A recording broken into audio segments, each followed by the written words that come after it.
Peguam veteran terkenal bergelar datuk antara dua individu ditemukan maut selepas terperangkap dalam kebakaran di pejabat guaman di Lebuh King, Pulau Pinang siang tadi. Dalam kejadian itu, mangsa dikenali sebagai Datuk G. San Markan, 88 tahun, manakala seorang lagi ialah kerani firma berkenaan, Chandra bin Wani Jiwatram, 60 tahun.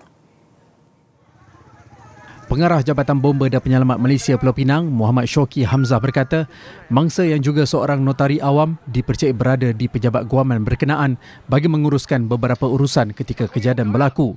Mangsa dipercayai meninggal dunia akibat sesak nafas kerana terhidu asap tebal.